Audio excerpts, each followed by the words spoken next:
નમસ્કાર, હું Harshad India news ગુજરાતમાં આપનું સ્વાગત છે. અમારો ખાસ કાર્યક્રમ આપણું ગુજરાત એટલે ગુજરાતની વાતો અને ગુજરાતના સમાચાર. દર્શક મિત્રો, આજે આપણે જાણીશું અરેઠમાં ટાંકી તૂટી પડવાની ઘટના મામલે પોલીસે મોટી કાર્યવાહી કરી છે. આ ઘટનામાં કુલ 5 આરોપીઓની ધરપકડ કરવામાં આવી છે. ધરપકડ કરાયેલા આરોપીઓમાં કોન્ટ્રાક્ટર જયંતિ પટેલ, અંબાલાલ, જસ્મીન પટેલ તેમજ સુપરવાઇઝર અને સ્ટાફ સુપરવાઇઝરનો સમાવેશ થયો છે. ઝડપાયેલા તમામ આરોપીઓ એકબીજાના સગા સંબંધી હોવાનું સામે આવ્યું છે. હાલ પોલીસ દ્વારા આગળની કાયદેસર કાર્યવાહી હાથ ધરવામાં આવી છે. સમગ્ર કેસની વધુ તપાસ સુરત ગ્રામ્ય ડીવાયએસપી બીકે વનારને સોંપવામાં આવી છે.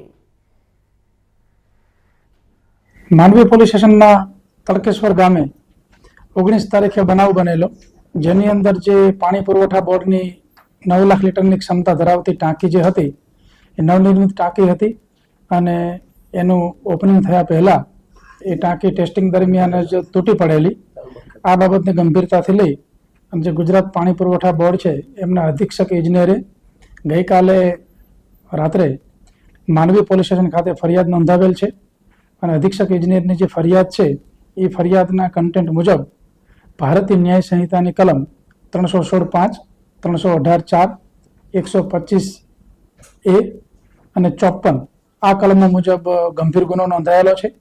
અને આ ગુનાની ગંભીરતાને ધ્યાને રાખી અને તાત્કાલિક અમે અલગ અલગ ટીમો બનાવી અને આ ગુનાની અંદર જે અલગ અલગ આરોપીઓ છે એ તમામને પકડવા માટે ટીમો સક્રિય કરેલી.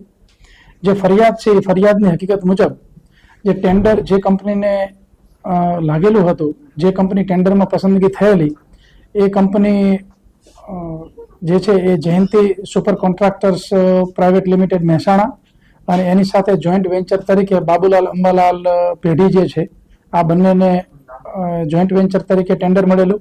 અને ટેન્ડરની જે શરતો હોય, બોલીઓ હોય અને એના જે ટેકનિકલ સ્પેસિફિકેશન હોય એ મુજબ જે તે કંપનીએ કામ કરવાનું હોય છે, જે મુજબ કામ થયેલ નથી. અને જે પીએમસી જે છે project monitoring consultancy company A Mars planning and engineer system અમદાવાદની કંપની છે, એ ટેન્ડરમાં સિલેક્ટ થયેલી. એ કંપનીનું કામ એ છે કે એ કંપનીએ જે ડિઝાઇન મુજબ, ડ્રોઈંગ મુજબ, ટેકનિકલ સ્પેસિફિકેશન મુજબ અને જે માલ સામાનની ગુણવત્તા જે ટેન્ડરમાં નિયત થયેલી હોય એ ગુણવત્તા મુજબનો માલ સામાન વપરાયેલ છે કે કેમ એનું સમયાંતરે સાઇટ ઉપર જઈ ચેકિંગ કરી અને એને પ્રમાણિત કરવાનું હોય છે અને એ પાણી પુરવઠા વિભાગને આપવાનું હોય છે, જે મુજબનું એક કંપનીએ કામગીરી કરેલ નથી.